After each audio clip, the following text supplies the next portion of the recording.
donc pour à la fois ce projet européen et l'unité de recherche l'UDIL, eh bien, le premier conférencier que nous invitons cette année est l'éditeur Bruno Doucet, avec lequel les étudiants qui sont aujourd'hui en Master 2 et qui étaient en Master 1 l'année dernière, ces étudiants ont passé une bonne partie du confinement, du mois de mars au mois de juin, avec Bruno Doucet, qui nous lisait un poème par jour sur sa chaîne YouTube, et donc on le suivait chaque jour. Madame Evin téléchargeait la poésie, elle transcrivait la poésie également. Enfin, on a vraiment eu beaucoup de plaisir à faire ces différentes rencontres avec tous les poètes que côtoie Bruno Doucet. Et donc cette année, on avait très envie de l'inviter et de participer à notre projet Déclame-le, puisqu'une partie des poètes que Bruno Doucet édite, soit en français, soit en langue étrangère,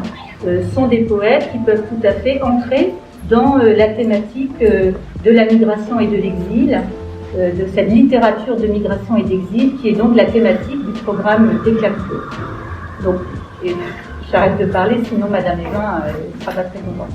Donc, pour le dire pour les étudiants qui sont en ligne, merci beaucoup de votre participation, et je le dis pour Monsieur Doucet, il y a beaucoup d'étudiants différents, je dirais, derrière tous ces écrans, à la fois, comme vous le voyez, des étudiants internationaux et des étudiants français, une première part, des étudiants européens et des étudiants hors Europe également, et puis beaucoup d'étudiants de pays différents, c'est-à-dire des étudiants rennais qui peuvent être aussi de pays différents, mais le projet Déclame-le est en partenariat avec la Pologne et la Slovaquie, et donc ce séminaire de présentation de vos éditions sont aussi évidemment en partage avec les collègues et les étudiants de Pologne et de Slovaquie. Voilà, et puis dans les étudiants rennais, il y a aussi différents groupes d'étudiants, à la fois les étudiants du master que Madame Evin dirige, Master 1 et Master 2, et puis des étudiants aussi d'un DU, ça s'appelle un diplôme universitaire de didactique du français langue étrangère. Et là, ce sont souvent des enseignants, et donc je vois que certains d'entre eux participent également. Et puis, il y a aussi derrière tous ces écrans des collègues, donc de Rennes, des collègues européens, des collègues internationaux, et puis des collègues de l'unité de recherche l'UDIL, à laquelle nous appartenons, Madame Evin et moi-même. Voilà. Dans le fauteuil près de Bruno Doucet pour le présenter. Alors j'ai le plaisir effectivement de le présenter. On m'a dit de ne pas raconter ma vie, donc je ne le ferai pas. Mais je suis contente de partager avec vous le fait que notre rencontre maintenant remonte à avant 10 ans. Et 10 ans, c'est la date anniversaire de la maison d'édition que dirige et qui a créé Bruno Doucet. Donc il aura l'occasion, lors de cette conférence, de vous parler de la création de sa maison d'édition et surtout tout le chemin parcouru pendant ces 10 années. Il se trouve que ce chemin croise le nôtre, puisque nous aussi, nous nous intéressons aux voix venues d'ailleurs. Donc on aura le plaisir aussi peut-être de goûter quelques extraits, notamment de ce recueil. Et moi, à partir de maintenant, je vais faire plutôt la petite main pour changer les écrans et permettre de passer d'un texte à l'autre. Bruno, juste avant qu'on démarre, peut-être tu veux dire quelques mots sur ta maison d'édition? D'abord, un mot pour vous saluer toutes et tous. Je suis très heureux d'être ici et puis que j'admire l'opiniâtreté qu'il faut déployer pour pouvoir organiser des rencontres de cette nature dans une période extrêmement difficile pour tout le monde. Donc voilà. J'ai le sentiment de vivre un moment privilégié, de pouvoir le vivre en présentiel, alors qu'on ne sait pas qu'il adviendra de ce genre de circonstances d'enseignement dans les jours et les semaines à venir. Et puis ça s'inscrit aussi là dans un cheminement qui a été long, difficile pour tout le monde. Et ce qui est très étrange, c'est que nous avons traversé mondialement le confinement, 3 à 4 milliards d'individus confinés en même temps, et nous avons tous éprouvé un peu ce qu'est l'exil. Nous étions tous plus ou moins exilés de nos vies, de nos relations, parfois de nos amours, de nos enfants, de nos parents, de nos amis. Et en même temps, nous n'avons cessé, par Internet, mais par d'autres moyens, par le livre et la culture, de tisser des liens. Donc pour moi, ces deux mots se répondent, l'exil et le lien. Et aujourd'hui, nous allons continuer à tisser des liens par la poésie, par la littérature.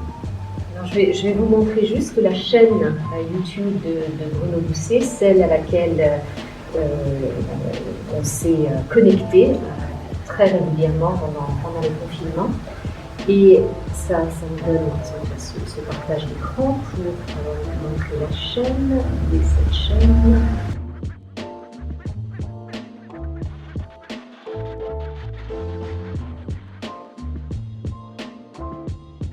C'est comme si les textes étaient dos à dos, enfin voilà, en miroir. D'ailleurs, si vous le permettez, j'allais lire, oui, mais je vais vous lire autre chose. Parce que, justement, je voudrais vous lire quelques lignes de la préface d'un livre que j'aime infiniment, qui s'appelle Récité, suivi de Après l'épreuve de Yannis Ritsos, le grand poète grec, traduit par un immense traducteur grec, qui est aussi un très grand écrivain, qui est Jacques Lacarrière. J'ai acté il y a quelques années. Et j'ai fait une édition bilingue de ce texte magnifique. Et cette édition bilingue m'a posé d'infinis problèmes, parce que la traduction de Jacques Lacarrière avait déjà été publiée par un autre éditeur français. Et moi, je voulais le reprendre en édition bilingue. Et quand j'ai commencé le travail de composition, je me suis rendu compte que Jacques Lacarrière avait de temps en temps laissé de côté les passages du texte grec qu'il a jugé intraduisibles ou qu'il n'a pas voulu traduire. Et ça, je ne l'avais absolument pas soupçonné quand je me suis engagé à faire ce travail. Donc il a fallu trouver des solutions techniques pour combler des trous qui se trouvaient dans le tapusquier de la traduction de Jacques Lacarrière. Et alors, pour pouvoir raconter cela, imaginez, j'ai filé une métaphore que je voudrais vous lire très simplement.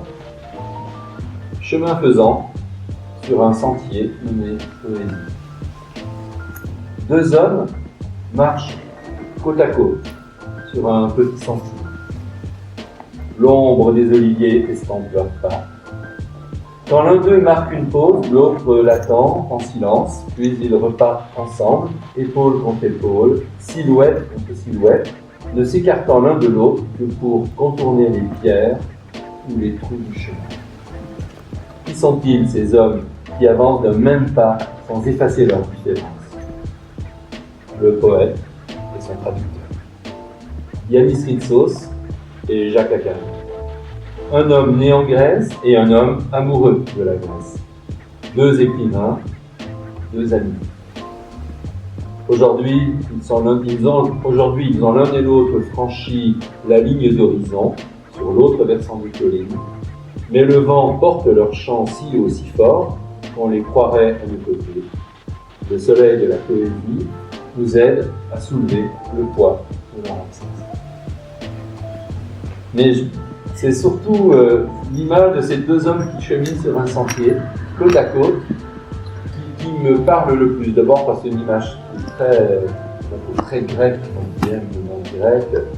Et puis, en même temps, cette image évoque bien toute la problématique de la traduction, dont nous reparlerons tout à l'heure à propos de Margaret Atwood. Je ne sais pas si tu veux. Non, allez, on continue. Troisième mot. On en est au quatrième. Au quatrième, déjà. Ah oui, c'est vrai. Et Babel, c'était le troisième. Chercheur d'or. Chercheur d'or, oui. Vous avez peut-être en tête les romans de Jack London, ou des grands romanciers américains, chercheurs d'or de la fin du 19e et du 20e siècle. Alors moi, je me sens comme ça. Je me sens une espèce d'âme d'orpailleur. J'ai l'impression d'être en permanence dans le lit d'une rivière et je racle le fond de la rivière pour y trouver des pépites. Et ces pépites peuvent être un jeune auteur que l'on découvre. Ça m'est arrivé déjà plusieurs fois en disant très récemment une jeune femme grecque, Katerina Apostolopoulou, qui vient de publier chez nous son premier recueil. C'est magnifique. Ça s'appelle J'ai vu Sisyphe heureux.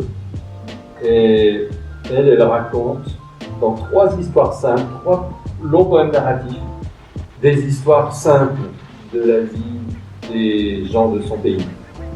L'histoire d'une famille, l'histoire d'un couple, l'histoire d'un homme seul. Et c'est magnifique.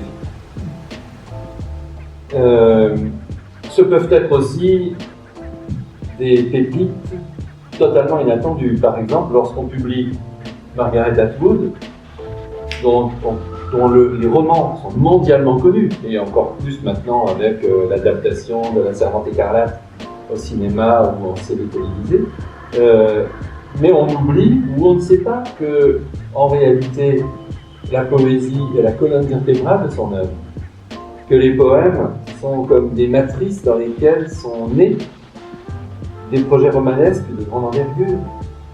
Alors là, j'ai l'impression de tenir une pépite que l'on m'a fait découvrir, je ne découvre pas toujours tout seul, ou bien la poésie de Louis-Philippe d'Alembert, romancier haïtien, celle d'Ananda Devi, poète et romancière de l'île Maurice, de Jeanne Benhammer, une figure majeure de la maison d'édition. Jeanne Benhammer qui avait publié alors un premier recueil très jeune chez un éditeur aux éditions Guy Chambellan, et puis voilà que son éditeur tire sa révérence et s'en va. Décide d'en finir avec la vie. Et Jeanne, qui venait de publier son premier recueil, se trouve comme orpheline de son éditeur. Et continuera à écrire des poèmes, elle ne les montrera plus. Elle avait perdu son premier lecteur, en quelque sorte. Et puis elle écrit des romans, ses romans ont un grand succès, et elle va, non pas oublier la poésie, mais les poèmes vont peut-être rester dans des tiroirs. Et puis un jour, on se rencontre, et elle a l'envie de publier sa poésie, et en quelques années, nous avons publié 6 livres ensemble, 5 livres ensemble.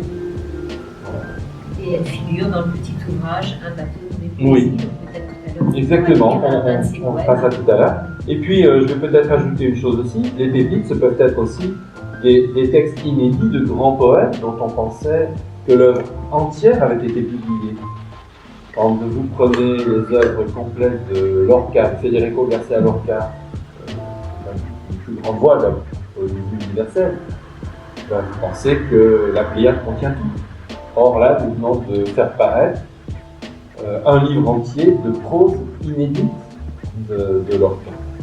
Donc ça, c'est quelque chose qui est vraiment formidable de pouvoir faire découvrir, ou bien encore, puisque je parle du domaine hispanophone, le poète chilien Manuel Silva Acevedo, dont l'œuvre n'avait jamais été traduite en français, et qui a publié chez nous un livre intitulé Loups et brebis, Lobos y Ovejas en espagnol. Et Loups et brebis, c'est un texte majeur de la poésie chilienne, paru au milieu des années 70 sous la dictature de Pinochet, mais qui n'avait jamais été traduit en français. Et je pourrais continuer longtemps ce tour du monde. Je conclue là sur ce 4e point en vous disant que voilà, cette âme d'orpailleur, je pense que chacun peut l'avoir, cette curiosité dans sa vie tous les jours. Et la première des curiosités, c'est celle du lecteur, qui est à l'affût, le lecteur écrit, qui est à l'affût de ce qu'il va découvrir en librairie, parfois loin des injonctions ou des prescriptions scolaires, universitaires ou médiatiques. Mais il faut il faut faire confiance à ses intuitions. Il y a pratiquement toujours une rencontre qui peut nous émerveiller avec le livre. Voilà. Et on en arrive à voix haute. À voir. À voix haute. À voix haute. À voix haute. Bah, un poème. forcément. Alors un ça poème, vibre. vous avez vu, j'ai commencé par une lecture à haute voix. Oui, le poème vient de l'oralité. La littérature vient de l'oralité. Elle vient de l'oralité dans l'histoire de l'humanité, mais elle vient de l'oralité dans l'histoire individuelle. Le bébé que vous avez été a commencé à babiller, à émettre des sons, à jouer avec les sonorités, à mélanger la salive et l'air, à la faire chanter. Et c'est déjà une expression poétique. C'est un besoin poétiser le rapport au souffle dans une parole qui n'est pas encore élaborée. Mais la poésie, elle est là, elle est déjà là, dans ce babil enfantin. Et donc, si le poème vient de l'oralité, eh bien, il faut tout faire pour qu'il y retourne. J'aime bien dans cette préface l'image des troubadours. Oui. C'est en troubadour que nous envisageons chaque parution, cherchant comment porter la voix le plus loin possible avec son auteur, avec des musiciens complices, avec des artistes peintres. Ça dit bien un peu le travail que tu fais en collaboration avec d'autres artistes. Oui, exactement. Oui, c'est ça. Il faut être présent sur le terrain et en 10 ans, eh bien, je pense que je l'ai été à peu près 180 jours par an. Voilà. C'est-à-dire à peu près un jour sur deux. À peu près un jour sur deux, je prends la route pour aller faire entendre la poésie. Dans des festivals, dans des salons, dans des librairies, en appartement. Il m'est arrivé d'avoir une invitation à venir lire des poèmes pour l'anniversaire de quelqu'un, par exemple. C'est formidable. Ça tombe bien, c'est bientôt l'anniversaire de... Voilà. En tout cas, voilà, ça fait partie des choses qu'on aime faire, que l'on a un peu appris à faire et qui sont indispensables pour que le vent de la poésie puisse tourner du bon côté dans notre pays et que la poésie ne soit pas simplement une activité cérébrale, hyper intellectuelle et que les enseignants ne soient pas transformés en médecins légistes de l'écriture. Je peux le dire, hein, je l'ai été, moi, enseignant. Et j'ai suivi les instructions officielles au collège, au lycée, un peu à l'université, à l'IUFM où j'enseignais. Et à un moment donné, j'ai eu l'impression que le législateur, avec les programmes, qui est un législateur très instable, hein, puisque, c'est quand même, les programmes sont très fréquemment renouvelés, hein, eh bien, voulait coûte que coûte me faire rentrer dans une pensée de plus en plus scientifique et puis un peu étriquée, c'est-à-dire que le risque est de devenir très habile dans l'art de manipuler le texte, de le décortiquer, d'en faire l'analyse,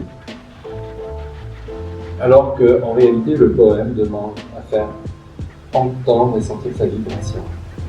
On parle des vibrations sonores et on va passer du son aux images, en faire voir toutes les couleurs. Ah oui, alors voilà. Je ne sais pas si vous le savez, mais quand vous alliez en librairie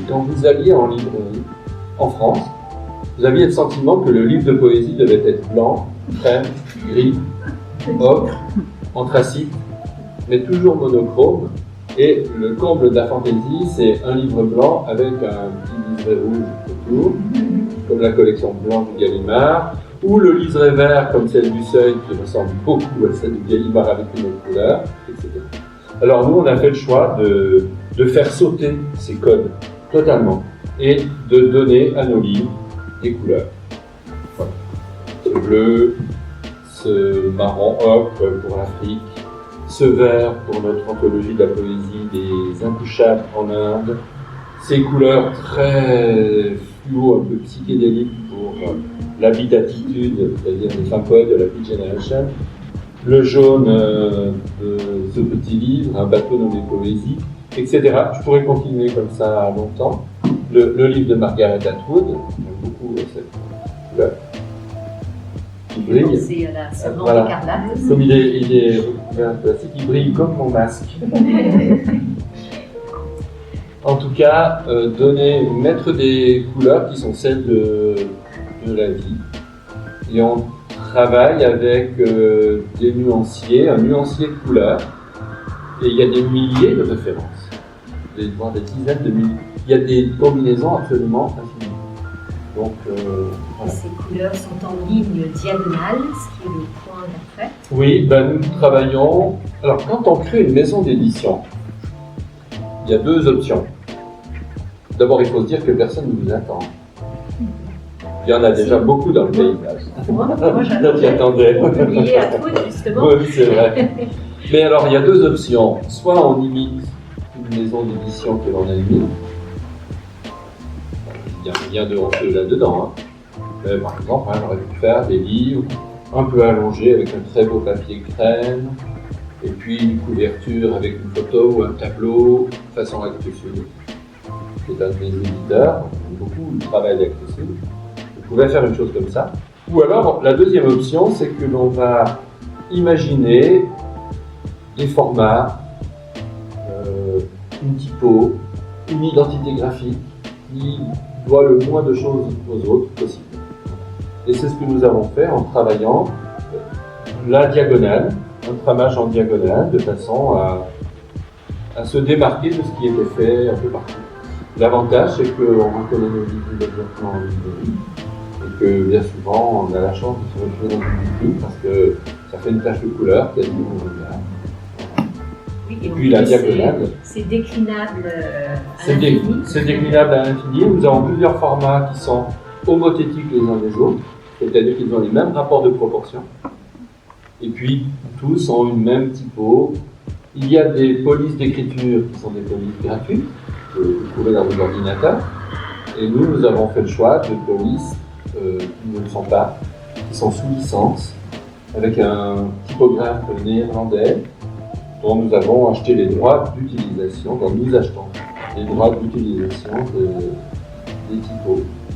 Si bien que ces typos, on les retrouve, cet assemblage-là, on ne le retrouve chez personne d'autre. Voilà. Et puis je termine en vous disant que la diagonale, c'est quand même la ligne la plus grande dans un carré. Donc la diagonale dit d'ailleurs. Mais oui, c'est la ligne la plus grande dans le carré, donc il me semble que ça dit quelque chose de notre envie de voyage en Pologne. Christine, approche un livre, parce qu'on ne voit pas très bien dans l'écran. Ah oui, là, le tramage. Peut-être mets le vert, on verra. Alors le vert. Je pensais que tu allais choisir le rose. Oui, je veux bien montrer. Ah, voilà, là on voit très bien les diagonales. Oui, Voilà. très beau, très beau. Et puis alors, il y a des tramages différents selon les formats. Alors les trois mots pour finir peuvent être pris dans l'ordre ou dans le désordre, mais en tout cas, aujourd'hui, tous ensemble s'engager. Chacun de ces trois mots parle. Ça fait une belle phrase, hein. Et également, Aujourd'hui, s'engager tous ensemble. C'est presque un instrument. C'est très très bien. Alors aujourd'hui, quand même, j'ai envie de vous dire ça parce qu'on croit souvent que le poète est assis comme ça, juché sur le traité des muses et qu'il tutoie l'infini, qu'il ne s'intéresse qu'à des choses intemporelles. Ça, c'est une imagerie dont il faut se défaire. C'est une imagerie qui est quand même très fortement héritée du 19e siècle. Et je crois que non, il faut se défaire de cette idée et considérer les poètes contemporains comme des gens qui vivent dans le même monde que nous et qui sont confrontés aux mêmes problématiques. Et donc, nous publions des gens d'aujourd'hui qui ont des choses à dire sur le monde dans lequel nous sommes. Mais comment voulez-vous faire autrement quand vous publiez, par exemple, une femme qui vient de Syrie? Vous voyez? Vous n'imaginez pas que se contentera de parler du cosmos ou de sujets intemporels. Elle est en prise avec des réalités essentielles de la vie des femmes dans ce pays en guerre. Donc, forcément, là, on fait exploser les représentations. Et donc, pour moi, cet aujourd'hui, il est complètement fondamental. Voilà, tous ensemble, parce que je crois que la poésie, c'est cela. C'est le travail de l'éditeur, ça consiste à transformer la forme privée d'une utopie, c'est-à-dire le poème, en force collective. C'est ça l'éditeur. C'est celui qui assure la transformation d'un texte unique en 1000, 10 000, 20 000 copies, enfin, et qui va permettre cet essaimage, sa dissémination. Et donc, l'éditeur est celui qui pense ce tous ensemble, forcément. Et s'engager, peut-être que je pourrais lire ce qui a été écrit dans dans ces quelques livres transformés. À quoi sert la littérature dans une époque où le rejet de l'autre prospère et où l'anathème et la vindicte ont remplacé le débat d'idées, si ce n'est à nous éclairer et nous aider à penser. Pour nous, la poésie, c'est tout cela et bien plus encore. Nous ne la concevons pas en dehors d'un engagement sans faille contre tous les extrémismes, les racismes, les intégrismes et les totalitarismes. Elle est source inépuisable pour alimenter nos combats pour une société plus juste, plus égalitaire, plus fraternelle. Elle offre le symbolique en réponse au matérialisme, la polysémie des mots face au slogan réducteur, la profondeur contre la superficialité. Elle est une lumière, une résistance, notre résistance. Voilà, si vous ne deviez retenir qu'une idée, peut-être ce serait celle-ci. C'est que la poésie, elle dit non à la parole en réduction. Si on comprend cela, je pense qu'on accède vraiment à beaucoup de choses dans le domaine de la poésie et de la littérature. C'est-à-dire que le poème, c'est quelque chose qui prend plus de volume quand il est dans les mains du lecteur. Il ne faut pas se poser la question de savoir si l'auteur a voulu dire tout cela, ça n'a aucune importance. Ce qui compte, c'est ce que soit, lecteur, nous allons apporter au texte. Je pense que cette question, elle est vraiment fondamentale et je voudrais vous donner un petit exemple à partir d'un poème que j'ai écrit il y a longtemps, que j'ai publié chez un autre éditeur et qui se trouvait en 4e de couverture d'un de mes livres. Et puis un jour, à Rennes, je suis invité par un professeur dans un lycée parce que ce livre était étudié par ses élèves pour le bac de français en première. Et donc j'arrive pour une séance de 2 heures et donc je constate que les lycéens, certains lycéens ont choisi tel ou tel poème en lecture libre pour le bac. Et puis un jeune garçon a choisi le texte qui se trouvait en 4e de couverture, poème très très court, qui dit la chose suivante. Ma maison est en flammes, ni elle, ni moi n'y pouvons rien. Elle brûle pour avoir trop veillé à l'orée des flammes. Voilà mon poème, c'est 5 vers, c'est très court. Et moi je dis à ce jeune homme, mais qu'est-ce que tu vas bien pouvoir dire sur ce poème? Et si mes souvenirs sont bons, c'est 20 minutes. Si tu tombes dessus, voilà, c'est pas un poème de Baudelaire, quoi. Moi, il me semble qu'il n'y a pas tant de choses à dire que ça. Et le garçon me donne une explication de mon poème.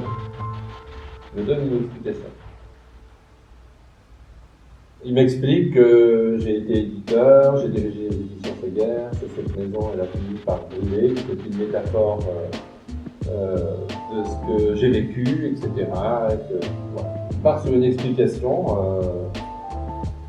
qui ne pouvait pas coller puisque le poème j'avais écrit bien avant. Il avait pu m'arriver dans cette maison d'édition. Et je ne lui ai pas dit c'est une lecture erronée.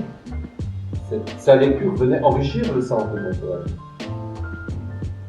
Et puis je me suis souvenu que ce poème a été lu dans différentes circonstances et que d'autres avaient, dans des festivals, porté un regard sur ce texte. Par exemple, au Québec, un écrivain québécois avait lu ce poème et m'avait dit « mais pour écrire ça, il faut être québécois, il faut avoir l'âme québécoise. » Pourquoi ? Pourquoi ? Il m'a dit « mais parce qu'ici, en automne, nos maisons sont en flammes. Les érables sont si flamboyants que les forêts brûlent, que l'eau des lacs devient même rouge quand les érables en feu se reflètent dans l'eau. Nos maisons sont en flammes et elles brûlent à l'orée des forêts. » Moi, j'avais été subjugué par la beauté de cette image. Il n'avait rien à voir avec ce que j'avais voulu dire dans ce poème. Et puis, je suis allé dans le désert du Sahara, où j'allais souvent à l'époque, et un poète touareg m'a dit « ça, c'est notre poème. Ça nous parle. Parce que nous, nos maisons sont incendiées. » nos maisons sont en flammes, parce que la chaleur du désert, le nomadisme, le rapport aussi à la colonisation fait que nous serons à jamais des apatrides, des nomades, et que partout nous avons nos maisons brûlées, etc., etc. Donc, ce sont autant d'interprétations possibles d'un poème, toutes ont leur justesse, leur pertinence. Aucune n'a de rapport direct avec ce que j'ai écrit comme je l'ai écrit, mais toutes ont contribué à changer le sens de mon poème. C'est-à-dire que mon poème est comme une fleur sur laquelle le pollen déposé par des lectures est venu se déposer, comme si des papillons avaient déposé leur poussière d'or sur mon poème. Donc ça, c'est quelque chose de très beau. Et je crois que c'est ça un poème. Ce sont des textes qui se mettent debout dans l'espace de la page. Vous voyez, on le voit bien, le poème, c'est des mots debout dans l'espace de la page, avec de grands blancs à remplir. De grands espaces blancs à remplir par le lecteur, par la lectrice. Il faut être deux pour faire un poème. Il faut quelqu'un pour l'écrire et quelqu'un pour le lire. Alors, on va peut-être goûter quelques-uns de ces poèmes. Quelques-uns, puis ensuite on vous laissera la parole pour vos questions.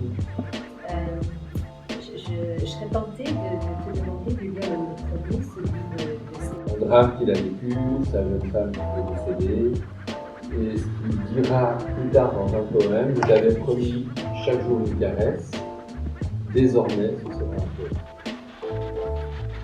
Et c'était l'un des premiers livres publiés dans ma maison d'édition. Et voici un texte extrait de ce recueil. Imagine un bateau abandonné au port qui décide une nuit de reprendre la mer. Aidé par une brise, son ancre se libère et sa proue de poussière se pare d'argent et d'or. Heureux, il peut sentir le vent gonfler ses voiles, tutoyer les étoiles, charmer les goélands. Un jour, il reviendra et avant de s'éteindre, dans un grand feu de joie, il nous racontera.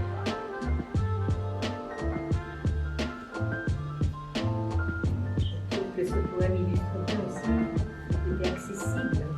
Complètement. Cette vocation de trouver des poèmes, des images très fortes, inutilement Complètement. J'ai envie de vous lire un poème publié en 2012, traduit du coréen. La rencontre avec la poésie coréenne, elle a été très forte. C'est un peu comme pour Margaret Atwood. C'est une traductrice qui m'a fait découvrir l'univers de Moon Chung-gi, cette femme, née en 1948. 48, pour une coréenne, c'est intéressant. C'est après la guerre contre le Japon, au cours de laquelle le coréen était langue interdite, et juste avant la guerre fratricide entre les deux Corées. De sorte que Moon Chung-gi a été la première jeune fille lycéenne à publier de la poésie en langue coréenne dans des revues. Puis elle a été probablement une des pionnières de la poésie féminine coréenne en langue coréenne. Et quand on regarde le sommaire de ces livres, on a l'impression d'un inventaire à la Prévert ou des poèmes de Francis Ponge. C'est-à-dire qu'elle parle des tâches journalières de la vie des femmes. Alors, c'est quoi? C'est éplucher les poireaux, faire cuire la viande, couper l'ongle de sa vieille mère octogénaire, passer une mammographie, écrire une lettre à son enfant, se servir la table, faire la vaisselle. Mais chaque poème est l'objet d'un élargissement presque cosmique. Par exemple, l'ongle qu'elle découpe ressemble à un croissant de lune qui va tomber sur l'autre versant du monde. Très beau. C'est une image universelle, mais il fallait y penser. Et d'un seul coup, on a l'impression que nous sommes reliés à cette vieille femme octogénaire, que cela nous concerne. Bon, rapport à la vie, à la mort, au héritage, au cycle des saisons. Et on parle en Corée, à son propos, d'écoféminisme. C'est quelque chose qu'on retrouve aussi dans la poésie de Margaret Atwood. Cette idée que, par exemple, le mal fait aux femmes est un mal fait à la terre, fait à la terre-mère. Et donc il y a ce lien entre le microcosme humain et le macrocosme de la planète. Le poème que je vais vous lire, j'aimerais bien qu'il soit dans tous les collèges de France et ailleurs. Ça s'appelle Déclaration de la fête. Je me servirai de mon sexe à ma façon, comme je l'entends. J'empêcherai que l'État le contrôle ou que les ancêtres s'en mêlent. J'empêcherai qu'une idéologie y porte la main brutalement. J'empêcherai qu'on en donne des leçons, qu'on en fasse la publicité. En aucun cas, je ne tolérerai qu'on échange contre de l'argent. Je ne me donnerai pas l'air d'être belle ou gentille, je ne ferai pas semblant de vous connaître. Je prendrai tout simplement possession de mon corps. Sous le ciel, au pays de la poésie, je suis heureux.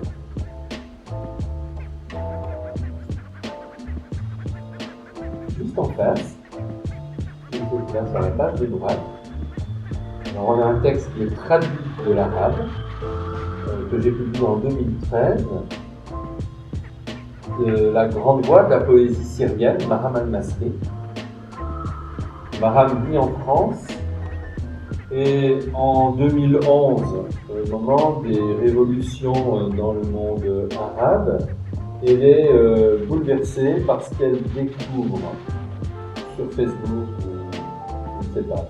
En tout cas, elle voit des images et elle reconnaît dans les gens qui sont morts dans une rue un de ses voisins. Ça va la bouleverser. Elle va passer une période à chercher des informations sur son pays à travers les images, fixes ou mobiles qu'elle peut voir sur YouTube, sur Facebook, etc., Instagram. Et elle va commencer à écrire des poèmes, peut-être pour apprivoiser la terreur qui est en elle, des poèmes pour rendre compte de ces images. Un peu comme l'avait fait Bertolt Brecht, le grand poète allemand, pendant la Seconde Guerre mondiale, dans son Memento de guerre allemand, où il détournait des images de la propagande nazie. Et ça donne un recueil magnifique qui s'intitule Elle va nuit la liberté, écrit en arabe, traduit par l'autrice en français. Et je voudrais vous lire au moins un poème, celui qui donne son titre au recueil. Elle va nue, la liberté, sur les montagnes de Syrie, dans les camps de réfugiés. Ses pieds s'enfoncent dans la boue et ses mains gercent de froid et de souffrance, mais elle avance. Elle passe avec ses enfants accrochés à ses bras, ils tombent sur son chemin, elle pleure, mais elle avance. On brise ses pieds, mais elle avance. On coupe sa gorge, mais elle continue de chanter. C'est un livre qui a eu un grand succès. On en est peut-être à la 5e édition.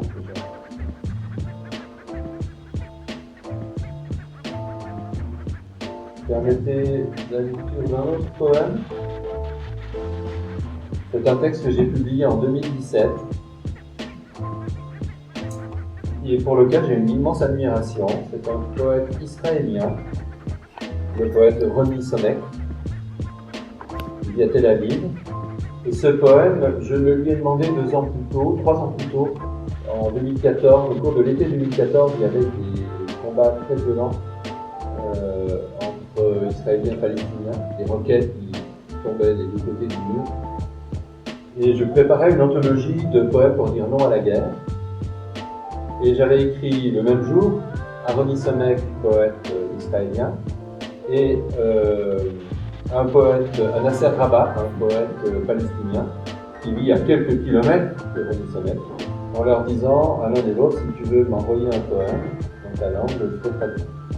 Nasser Rabat m'avait envoyé un long poème en arabe que j'ai publié, après l'avoir fait traduire, un poème qui opposait le chant des guitares aux rafales de mitraillettes. Et puis, Ronnie Somek m'a envoyé un poème qui s'intitule « Drapeau de Palestine ». Tu as lu au moment de... Je le lis souvent parce que ce poème, je l'admire beaucoup. C'est très court. Je vous demande juste d'essayer de visualiser le drapeau de Palestine avec ses couleurs.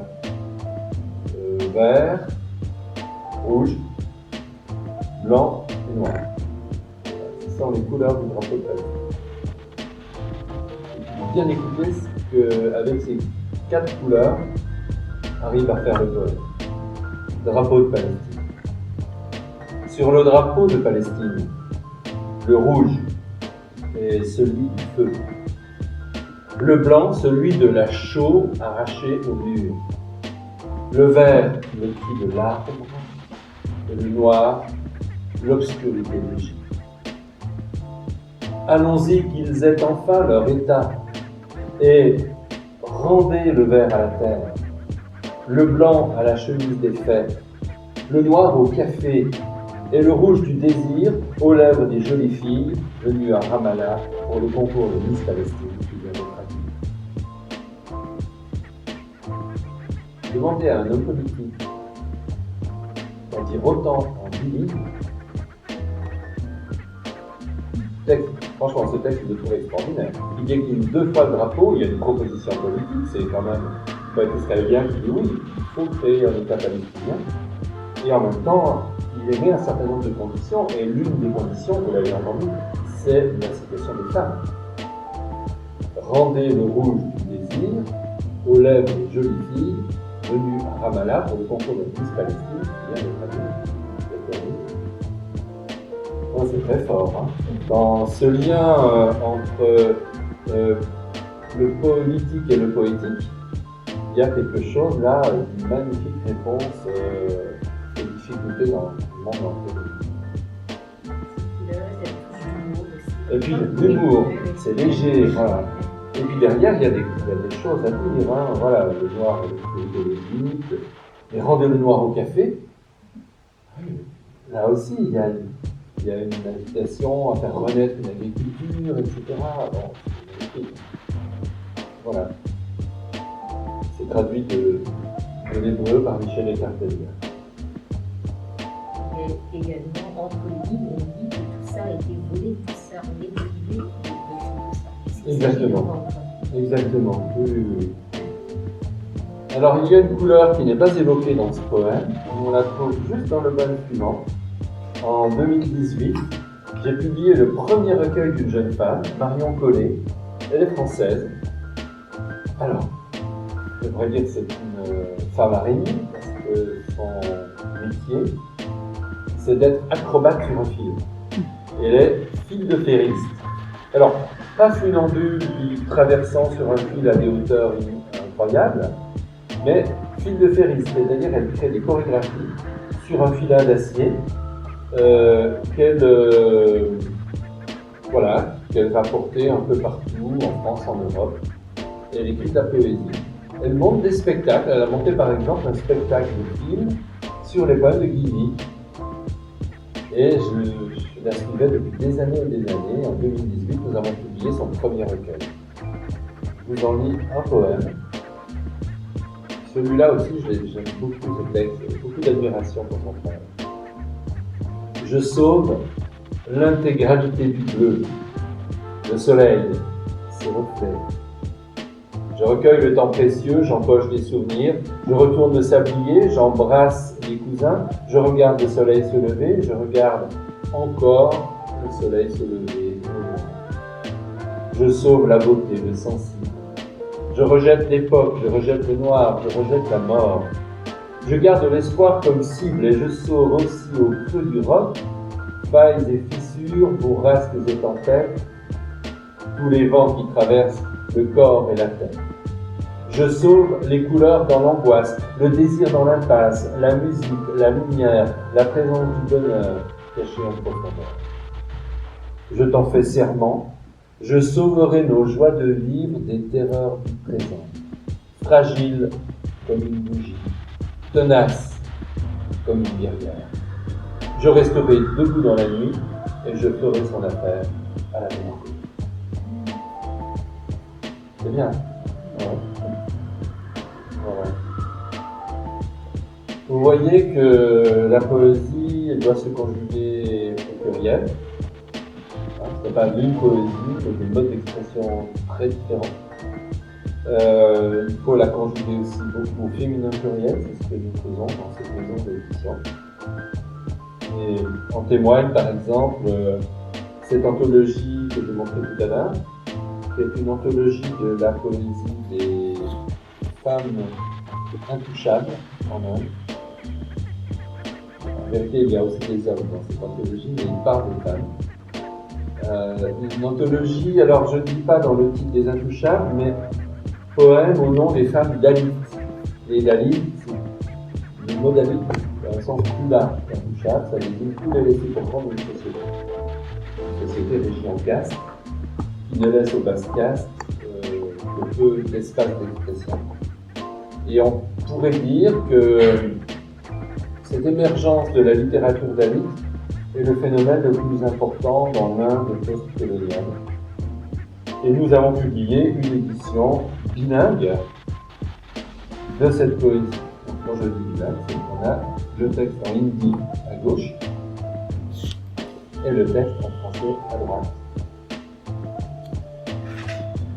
Et que c'est un livre qui fait près de 300 pages, qui a demandé un travail considérable. Et c'est une jeune femme française, Gilliane Cardet, qui venait de terminer un deuxième master à l'INALCO, qui me l'a proposé. Elle venait de terminer son mémoire de master sur la place des femmes dans la poésie Dalit. J'ai proposé d'échanger autour de ces questions avec elle, et elle a publié son premier livre. C'était un an de travail, c'était assez difficile, parce qu'il fallait établir ce texte, il fallait trouver les poèmes. Voilà. Elle n'a pas eu de chance parce qu'à cause du Covid, le Salon du Livre de Paris, où l'Inde était le pays invité, a été malheureusement annulé. Voilà. Donc c'est un livre qui a demandé beaucoup d'efforts et qui n'a pas encore trouvé tout à fait le chemin des lecteurs, mais bon, je ne le désespère pas. Voilà. Dans un poème, vous avez promis chaque jour une caresse, désormais ce sera un poème.